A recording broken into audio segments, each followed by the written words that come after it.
perspective and what they need. Hold on just a moment. I got an error message on my screen. Just a moment. Something was blocking me. Sorry, I had to get that out of the way. Okay, continuing onward. My program, the CIEP, CIEP, makes connections within the community. If we know of a person needing a certain service and an organization who provides that service, we will connect them. That is why we call ourselves inclusive, because we include people of all disabilities. We take into consideration all sorts of needs across the board. For instance, when Katrina hit several years ago, we had deaf individuals who went to Houston for services. Well, many of the responders, the emergency management responders, didn't have any idea what to do with the deaf folks, or even that they were there, and many deaf folks were overlooked, and therefore did not get the services they desperately needed. We had 2 deaf social workers there to help and get people back on track and give them language support and access. But there was a lot of confusion about how to use these individuals. And I will admit that there was some need to intervene in solving these problems, because deaf people were showing up from all walks of life, from all areas. But the deaf constituents, the people who were there, didn't know that other deaf people were in the same area. This is an example of why we need the inclusionary programs, because of what we learned from New Orleans and Hurricane Katrina, and the not so great response to the needs of the people. We learned there was a lot of missing pieces to the puzzle back then. And because of that, we realized that something needed to get done. And we were not brought to the table in order to fill these gaps, which is one of the reasons the gaps existed. Perhaps you've heard the newest motto, "Nothing about us without us." And Karen popped on screen and said, "Just a moment, Jim, we have an interpreter switch." Okay, thank you, Karen says. Jim is saying, okay, we're going to move on. So nothing about us without us was there. And we discussed the plan, how everything worked out, and there was great improvement. Without that, that would have just been complete. It would have gone haywire.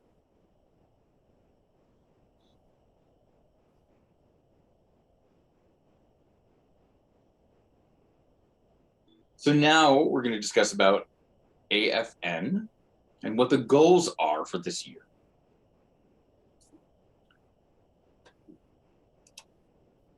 And the functional needs and accessibility needs. So that's AFN.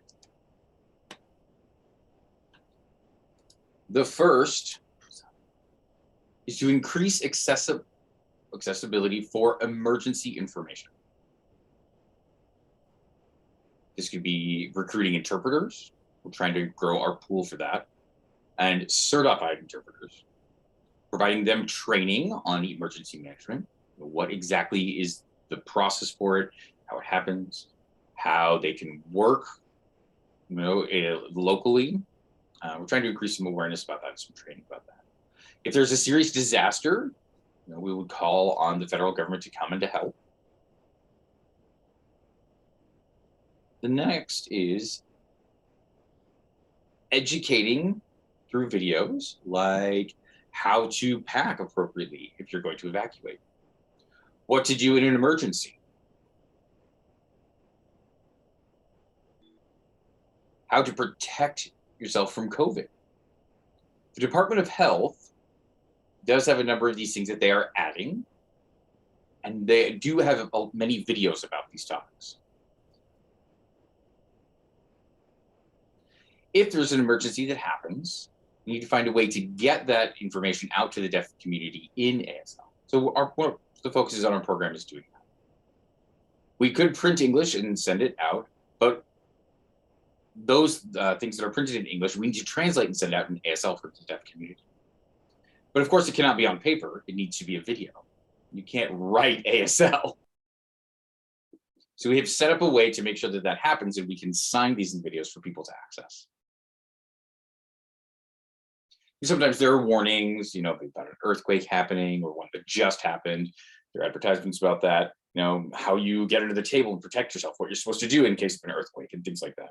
Other advice on what to do in case of other emergencies as well.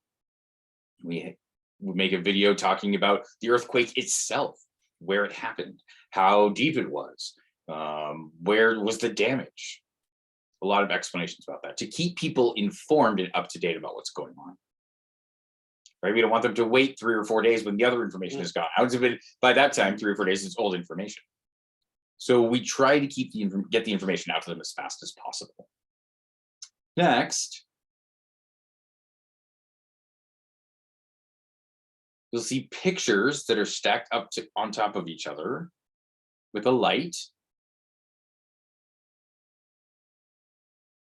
This has been a huge improvement that we add lights on there. It's pretty cool to look at. It's a beautiful blue. It's got a light on top and it pulses a little bit. If it's too dim, you can't see it. But maybe you can see it at night. But if it's cloudy weather, you might be able to see it as well. But I suggested that we add a very, very strong blinking light around it, so when they can see it from far away and from any angle, right? Especially if they're not paying attention, right? And you don't really want to have to look up to see it, because if you're not paying attention, looking down, you'll miss it. So that same technology has been used for LAHAR, L-A-H-R, in Mount Rainier, when they're sending warnings about an avalanche or about trees and things happening. They're plowing trees. People need to know that to evacuate to higher ground. Same if there was a tsunami. Same type of warning system. So we've been focusing on setting those up as well in the water, on the beach, and also adding a weather ratio, excuse me. Hold on one moment.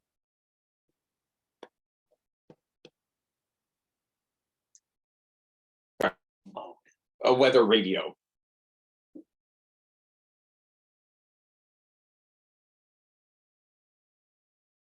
So it connects.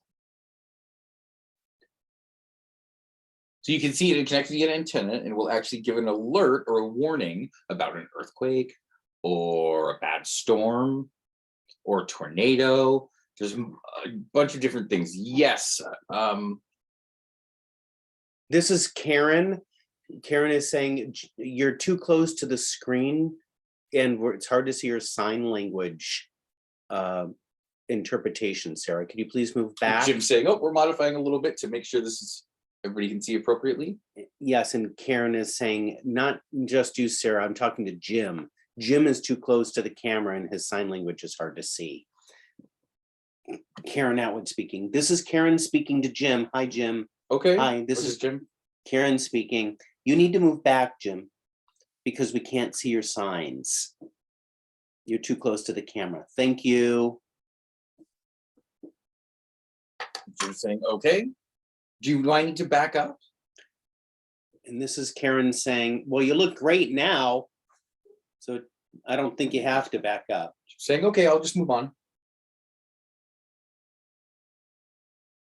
So Noah has a weather radio, and it's especially, we've got a device that will connect to it that will like vibrate the bed, or a light that will flash for the deaf community.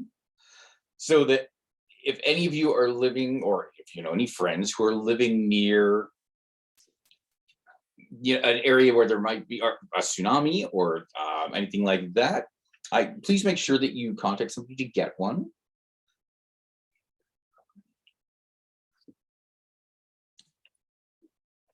So we have a grant program that will allow you to get one. Next, we have a training. Let me say, it's CIEP. That's the coalition we have on inclusion of emergency preparedness. That's what CIEP means. I'm going to call a tabletop training. There really isn't another word for it. We're trying to discuss right now about it. To have an in-depth, very analytical time for questions and answers about what is possible, what possibly can happen if there is an earthquake, a horrible disaster, like a 9.0. You know, we've heard some talk that it might be possible for an earthquake to be of that severity, because there is a fault line that runs here from North California all the way up to Oregon, through Oregon, up to Washington, and then it continues on into Canada. There is a possibility that that fault line could have a huge earthquake, and there could be a tsunami because of it. It could be pretty terrible if it happens. The last time we had one was 300 years ago. We're just waiting for the next one. Now we're talking about how we could do more analysis and how we can improve our services to people if something like that was to happen. Next, we're also developing a statewide training for accessible support team. So if we were to have an earthquake, or if there was a mass fire or a flood, or we would need a place to shelter, to people to go for shelter in case of these emergencies. We have a team of people right now who will be monitoring that. If the disaster were to happen, to find the people who are disabled, who need additional help, like deaf people or blind people. You know, if they need a guide, deaf person need an interpreter, somebody who might be in a wheelchair who would need assistance, and we'd make sure that everything is wider for them to get through. We want to check all of that first before people are actually come because of a disaster, to make sure that we are ready to be able to provide services appropriately. So right now,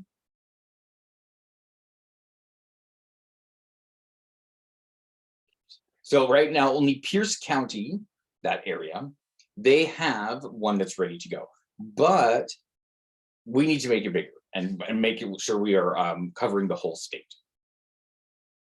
We're also developing a training course,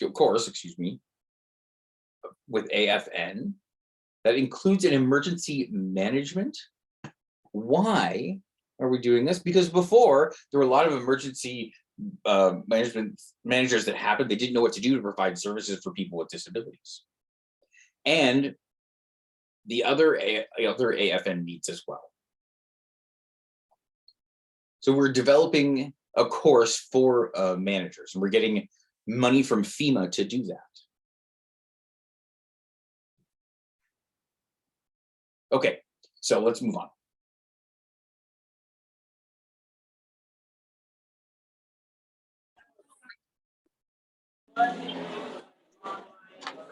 So the past 2 or 3 years, since the start of COVID, we've noticed that the state has what's called an AFN coalition, for a person in an emergency management system who is very knowledgeable about AFN. And we can call on them to get money.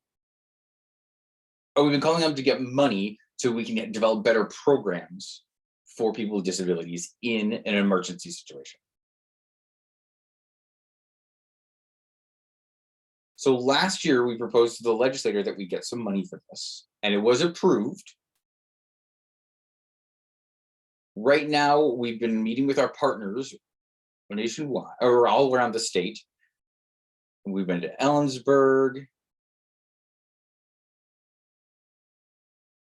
in the last week of March. They have a Center for Independent Living there. We had a meeting, a discussion there.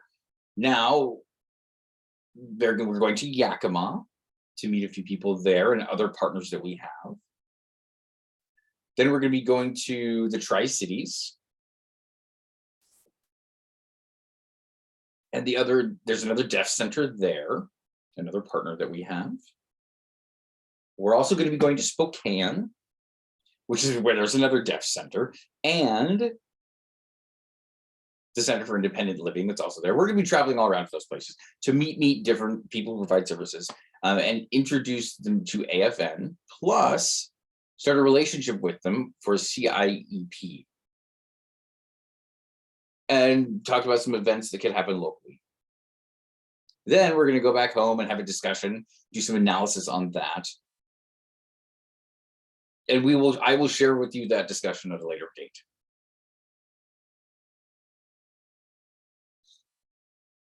Okay. Now, do we have any questions, or should we just move on? Okay, seems like there aren't any questions. So every 3 months, and this is the spring being different than the summer, the fall and winter, which is when we have these. I'm going to be coming back every 3 months to update you and tell you more about what's going on and what's next as well. Right now, going forward, the number one thing that we're talking about, the most dangerous thing, is a storm with lightning, because of the hot and the cold air mixing together. It just creates these huge storms. There could be flooding, there could be dumping rain, it could be horrible. There could be a cascade, a landslide, excuse me, an avalanche. There could be potholes. When you're driving, hit really hard, a pothole with your car could go off the road. Of course, that would become your emergency, right? So there could be big emergencies, small emergencies, and we're going to be providing advice on that. Every once in a while, it's rare, but we do have tornadoes. So first, we're going to be focusing on storms. Let me explain that. That's the start of everything.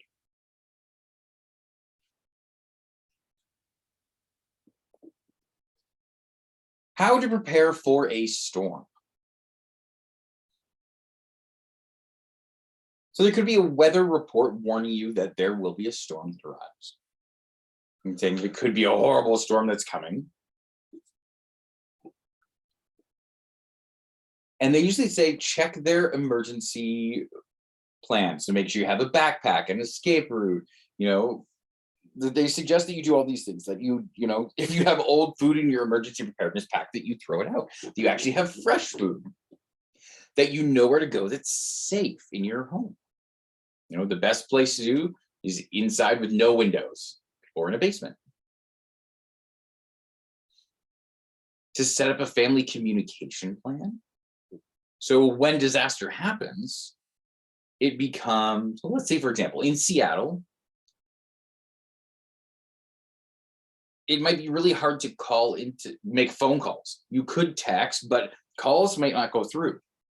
So if something were to happen, you would need to go to an outside area, or maybe leave the area completely and go to another state. People from the outside area could text you, or you could get a text outside to somebody else, but not necessarily people in Seattle. And that person who's on the outside could actually facilitate communication and at least say, I'm fine, my home is okay, my family's okay, or, I'm going to the hospital, I broke something.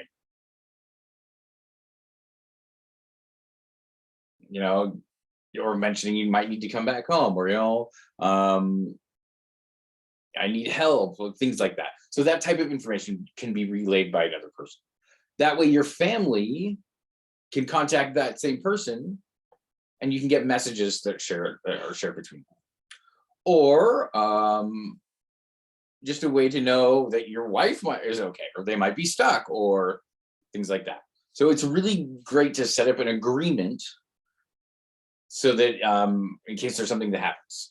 This is Karen Atwood speaking. Could you hold on a moment, Jim? We have an interpreter switch coming up.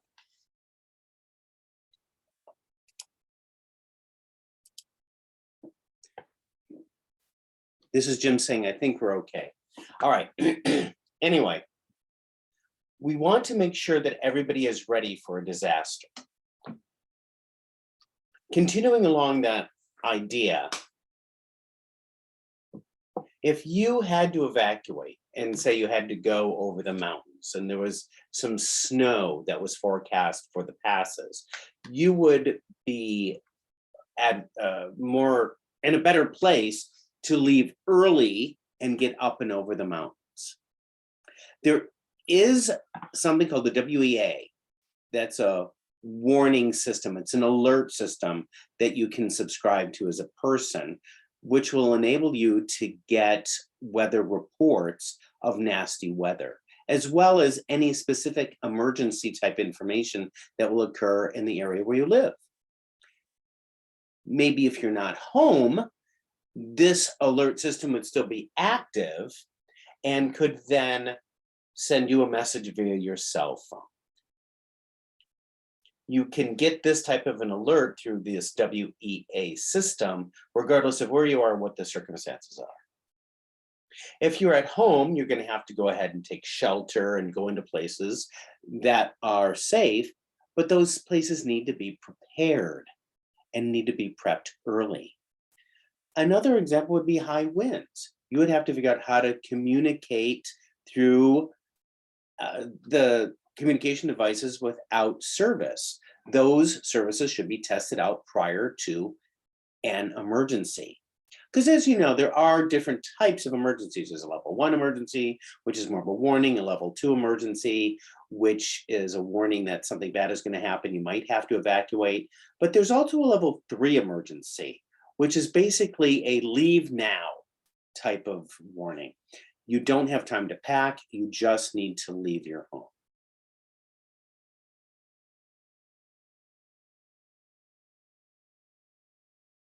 Hold on a moment while I check my notes. So I want to repeat some of what I just said. So let's back up a little bit. Let's talk about the WEA and that alert system that can be hooked up to your phone. Please think about signing up to this service, registering for this service, and receiving any type of emergency warnings that might happen throughout the state. We have one already established here in King County that incorporates surrounding counties such as Thurston. So you can choose where and when to travel based upon the alerts that you receive. I also want to emphasize to get all of your emergency preparation done. You want to make sure to have a couple weeks of food and water stored away in a box. You need a gallon of water per day set aside per person. You want to make sure you have enough food and water for your pets as well. You want to go ahead and check any batteries that you might have set aside. You want to make sure that you are prepared with your communication plan with your family and loved ones, as well as learning how to take action should you need to take action. If you want to get into this more and unpack it even more, we have some videos and trainings on these emergency preparation systems. There is a 3-day training that you could take part of, which will teach you the basics of first aid, the basic of how to put out small fires, how to use fire extinguishers, and so forth. We also teach you what you're capable of handling and what you need to leave for professionals. There's a basic chapter on search and rescue in this 3-day training. There's another chapter about learning how to lift debris. Because as you know, during these emergencies, you'll have fallen trees and other debris which may block your way. You will need to know how to safely get rid of all that debris so you can get to safety. You might need to lift a tree off of someone or a car, for sake of example. All of these subjects are things that you will learn in this 3-day training. Karen Atwood took that training quite a long time ago, and she actually became a trainer. And I know that she is still involved in CERT, which is the name of the training program. And captioner, this is for you, it's CERT. Well, interpreters are just gonna say CERT. Continuing, this is Jim. If we talk about the Center for Independent Living, I want you to know that there are services for deaf and deafblind individuals out there. And to get more information about how you can partake of these services, please contact your local Center for Independent Living. There is also a website where you can look up the organizations in your area, as well as signing up for future trainings. The AFN accessibility has functional needs, and that is a button that you will push on the website to get a list of resources as well. And at the end of this presentation, Karen will be sending out to you a list of the resources that I have. Now, I would like to briefly mention some of a whole variety of topics, but if you want to know more about any of them, please consult our website. Our time is limited here tonight, and I just want to make sure that I put you on alert that there is much more information which goes into much further depth. I can only cover so much in these quarterly reports. Now, if you want to go to these meetings with us, they happen on Wednesdays. We have sign language interpreters present. We have captioners present. Everything is ready for equal access. And you are more than welcome to join these informational sessions. Just let me know and I will give you all the pertinent information for you to join us. Now, I believe that concludes my presentation, and now we can open for questions. So anybody have any questions at this time?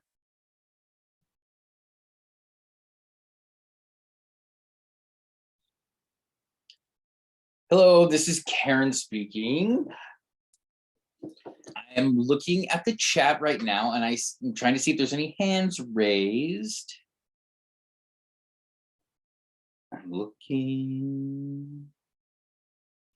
I do have somebody who's, I do have something to mention. So mentioning Jim's meeting on Zoom, during that time of COVID, he was meeting every Wednesday on Zoom. And I was just amazed at how many other people were joining. It was amazing. Jim, can you share a little bit about that information with them about who you meet with on your Zoom meeting on Wednesday? I mean, now I've noticed it's just grown and grown and grown to people from other states who are participating in your discussion and in your meeting. I was just amazed. It is so awesome. This is Jim. The Washington State powers that be have their own disaster preparation system. And we have some things in place that other states do not have, such as what to do in case of fire and flood and so forth. California does have something similar, but it's kind of unique to their state because every region is different in regards to their emergency preparation needs. Well, with Washington State, we do have some FEMA regions, interpret correction. We have 10 FEMA regions. We cover Alaska, Oregon, Idaho, and Washington. And all four of those states have similar needs when it comes to emergency response. And so we get together to help each other when we can. Most of those states like to join the meeting that you're talking about. We have the Emergency Management Division, and that is a state agency which is responsible for managing emergencies. And the emergency responses will always start at the local level, then go to the regional and the state. If it's a local emergency, it might be easier to handle, obviously. But if that emergency situation gets worse, the local municipalities will call upon the county powers to help out. And if the situation worsens, then the county will have to call upon resources from the state. And if many counties throughout the state are involved in the event of a terrible disaster, such as an earthquake or a flood, sometimes FEMA at the national level will need to be called, but they will come in later on down the line. And when FEMA National arrives, of course, they'll help out, but they are not the first responders we call. They are called in when the local and the county and the state resources are consumed. And we want to make sure that access is given. So interpreters are at the top of everybody's priority list, of course. Back when other emergencies occurred, they didn't know a lot about interpreters, and therefore communication didn't happen. But now that we have the opportunity, we're learning from our past mistakes, and many of the local participants are recovering from the damage that had been done by not having these policies in place. And now the state has rectified that. We have the Department of Health getting involved, well, of course, because of the pandemic, which was a nationwide, worldwide emergency. They realized that we had to include local municipalities as well. Karen has been coming to these meetings every once in a while, and I'm happy you're there, Karen, by the way. And I think it's wonderful that Karen gives us a deaf voice. But I mention that because I want to encourage everybody from all sorts of backgrounds to think about joining us and having your voice be heard. And we all need to work together to identify and rectify faults and problems in the system and make it better for the future. Because these quarterly reports, like I'm doing now, actually turned to weekly reports during COVID. And as COVID lessened, then it went down to bi-weekly, and then now it's back to quarterly again. This is Karen speaking. I want to mention that Jim always has an interpreter for that meeting. And I really want to say, I really want to impress upon us, nothing about us. Yeah, what is it again, Jim? Jim saying nothing about us without right. us. I really want to impress on that. This is Karen speaking.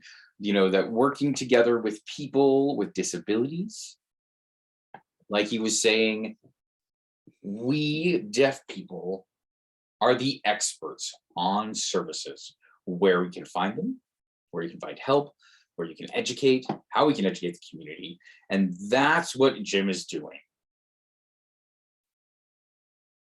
If we didn't have him, can you imagine what would happen? I mean, we know where to go for help, right? We know where to go and how to communicate. So Jim and his wife, Karen, they have really been good about, they've been going with to the first responders, the police, the firemen, people who are involved in emergency preparedness. And they've been teaching all of them and educating all of them. You know, gestures and signs, and wow. That's all I can say is wow. So I'm hoping to see someone. Oh, that's right. We've got an interpreter switch right now. So let's hold on for a moment.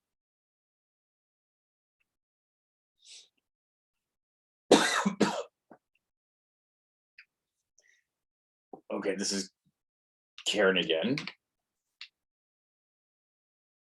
This is Karen. I know you, Jim, you have a PowerPoint as part of your presentation. And you usually read off of it. The problem is we couldn't show it the same time we saw you. In fact, I actually forgot to click on record, to tell you the truth. So we missed part of the meeting in the beginning, so I'm sorry. So maybe, Jim, we can invite you back next quarter. So we will see your face in 3 months. And I will, meantime, look for somebody to help me and work with us to teach me how we can show the PowerPoint and you and record all at the same time. The internet was given. We do have somebody who's in Eastern Washington, and unfortunately they couldn't join us because their internet was down. So darn it, we did have somebody, but unfortunately was unable to make it. Yes, Jim. This is Jim. Yeah, can I please add what you're to that about the internet? There are some people within my group that have some really good friends that before CIEP, before they became involved in CIEP, CIEP, somebody just came on screen, Jim says. Anyway, one individual used to work for HSDC, the Hearing, Speech, and Deaf Center. And they knew about some deaf resources and so forth. And that individual was included within our preparation group. And we utilized their knowledge a lot. Anyway, this one individual I'm thinking of was named Deb Winter. And we drew upon Deb's experience as an advocate and so forth to the best of our ability. And through that, we instigated a local kind of mini CIEP for Seattle, King County individuals to get together and have a place to share resources. So we did some work for Washington State, of course, before that individual left. So at this point in time, I want to kind of pick up on that idea and ask the people here tonight what we can do to be more successful for you. Do you have any accolades you want to share with us, or any suggestions you want to share with us when it comes to emergency preparedness, or anything related to emergency services, such as what services are lacking or so forth? I'm curious what the viewers here tonight within this meeting have to say because you've seen, your own region. And we don't want to overlook those people who live in Eastern Washington or even Northern or Southern Washington. So can we open that for any type of comments or anything then? This is Karen. I'm going to call Deborah and I'm going to spotlight her. So Deborah. So this is Deborah. Hi, Jim. Jim says hi, Deborah. I have a question. Okay, let me think for just a second. My question, is it possible for you to meet the deafblind community in person? Maybe a separate training that would really focus on what to do during an earthquake? Because most of the time, deafblind people understand better in person when they're using tactile in the explanation. The questions, Zoom really doesn't work for them. So maybe we could do that and have an earthquake preparedness one, and then maybe we could do another one about floods. It's just an idea. This is Jim. That's a great idea, Deborah. It's a good idea to get together with the deafblind community. Now, like I said, we have been meeting regarding E911, 911, and emergency services through our contact at HSDC. But we need more than that. We need to do some outreach with more than just 911, because in that type of informational meeting, we cannot cover everything. But one thing that everybody should know about is that there's a new app called My Shake. You can download it to your cell phone. I don't know if it's built for Android or not. I'm not sure. I know we can get this app for iPhones. But it's a wonderful app you can download. And what it will do is it will give you an early warning should an earthquake happen. It can sense the earth moving and those plate tectonics shifting, because they do send out vibrations. It's called a P wave. And sometimes we hear about animals who kind of freak out before an earthquake and so forth. That's what's happening with the animals. They're picking up these P waves and sensing these P waves.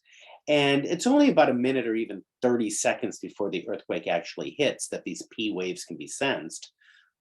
But it gives people time to react before they're caught in the disaster. So the sensing of this P wave is signaled to a computer, which is hooked up to the fire department. And it will trigger a variety of automatic responses, such as garage doors going up, fire department doors going up so the trucks can get out of the garage, so we do not see our emergency response personnel trapped indoors. This app is a great use to a variety of people for a variety of different reasons. Trains can hook up this app and allow the crossing guards to come down to prevent people getting onto the railroad tracks. There are many uses for sensing P waves. Gas lines can be turned off, for sake of example. It's just a really cool app. It's very new. It was just released last year. And it started actually in California, and then it was adapted to include other disasters and other states. It can sense a tsunami and an earthquake. So anyway, that's one thing I think everybody can do right now is download this app onto your phone. So we can definitely get together with the deafblind community, yes, and we can discuss emergency preparedness. This is Deborah speaking. I did talk about the app, but I never really, well, so really about, we don't really ever have earthquakes, so it's okay. But is it Braille accessible for people who use Braille on their device? This is Jim. It should be, but I can't say definitely that it is. You'll have to give me some time to research that, and then I'll get back to you. This is Deborah. Okay, I think it's a good idea if we get together a group to talk about some specific information so that they will know and get a better idea of what to do. And then maybe another time we could focus on some other thing like fires, or another time we can focus on something about floods. I think the deafblind community doesn't know what to do. I will discuss it with Angela from WSAD. Maybe we get together and teach some deaf blind people what to do in case of a disaster. This is Jim. Okay.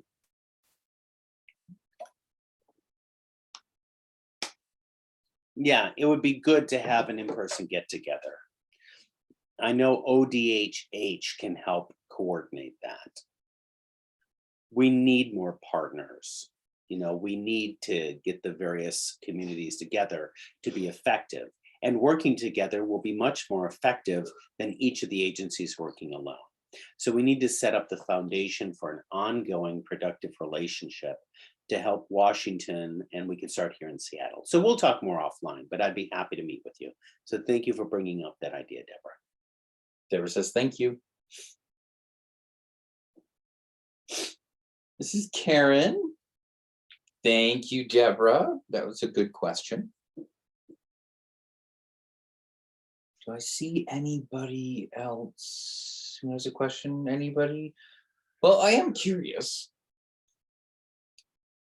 Texting 911 versus 988. What's the difference?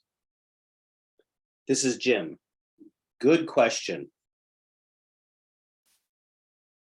911, as we know, has been around for many years.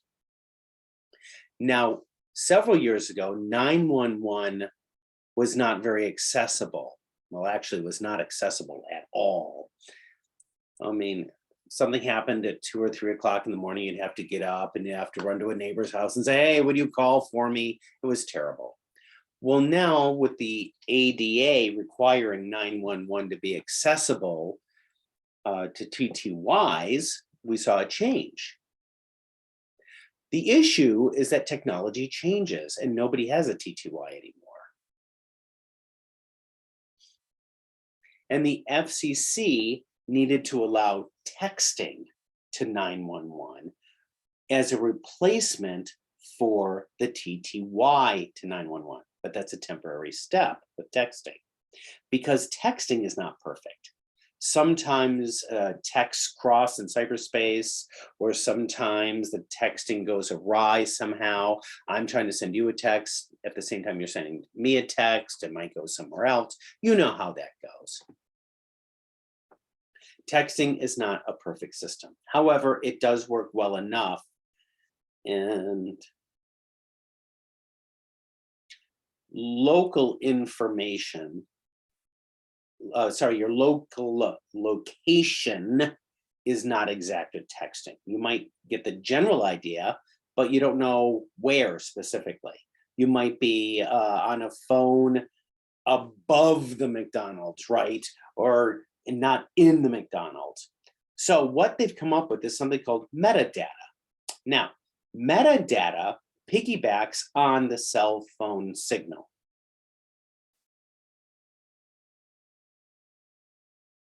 The problem is that if you're in a specific, say, apartment building or an office building, you don't know exactly which floor the caller will be located on, only that they're inside this apartment building. So the FCC is going to require that this metadata carry more information other than generic building addresses, such as suite numbers and room numbers. There is a technology we need to talk about, though, talking about real-time text. I don't know if many people have heard about real-time text. You know when we used to type on the TTYs and we would see the letters go across the screen? Remember those old days? And well, each letter would be sent individual across the phone wires. SMS does not work that way. They send chunks of information in packets. And so there's a lot of details that can be missed because of the chunking. And that's how some of the texting goes awry. SMS might send some of the data or some of the message in one chunk, but the remainder of the chunk isn't sent to the second text. So when we talk about pictures and so forth, we have to have, we have to have chunks with pictures. Now, when we talk about going voice to text, it works much like the old TTY system, and that's what they're going to do with the 911. So I'd love to get together and talk about that more, I guess. And Karen's asking, what about 988? Oh, I'm sorry. Yes, that was your question. I apologize. I got off point. The FCC is thinking of adding 988 permanently. It's for mental health, specifically suicide prevention, because 911 has a fork in the road, if you will, when you call into the 911. There's a branch that will send a 911 caller to emergency systems such as police or fire.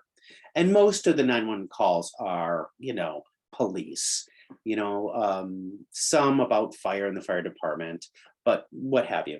But there wasn't a branch specifically for mental illness. And so there were a lot of misrouted calls. Because of that, the suggestion of 988 came up.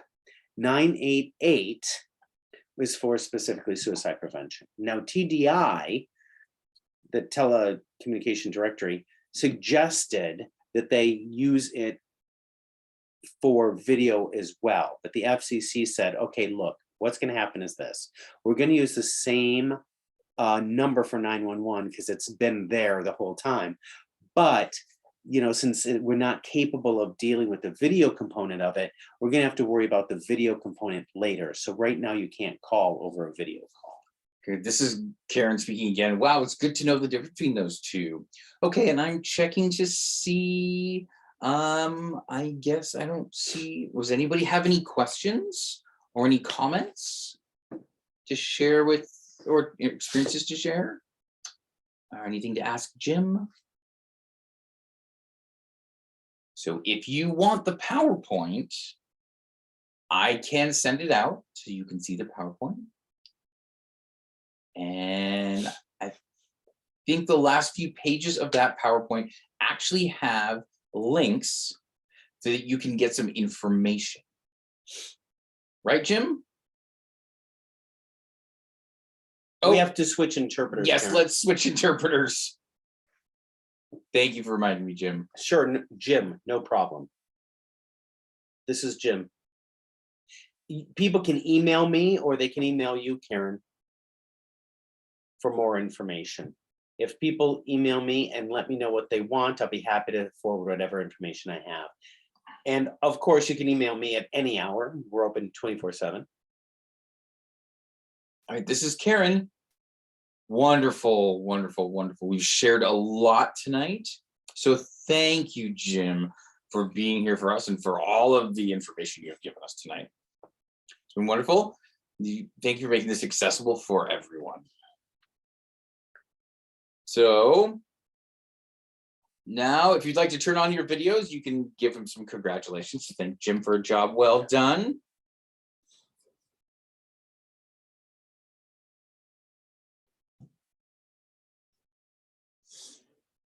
Yay, thank you again to thank you to the interpreters as well. Jim says, yes, I was happy to be here tonight and I'll be happy to come back again. I think somebody has a question, don't they? Karen's saying, I have a question. There's another question for Jim. Oh, wait, no.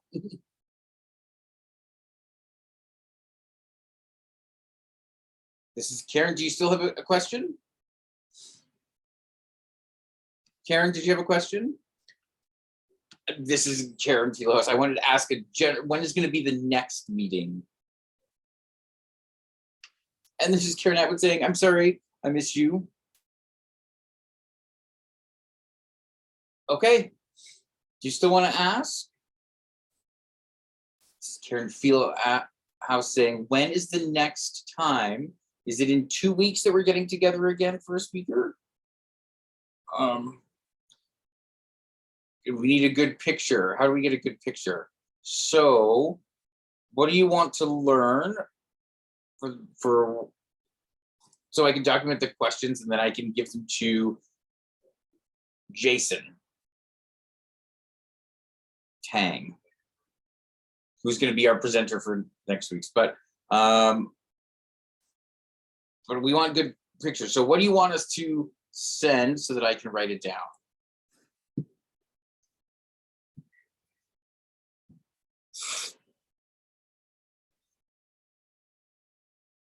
Karen Atwood is saying, I'm sorry. Some people have left. So Karen Fieldhouse says, the Zoom community can make up some questions and submit them. Thank you. Karen Atwood is saying, thank you. Karen Atwood again saying, thank you again, and have a wonderful week, everyone.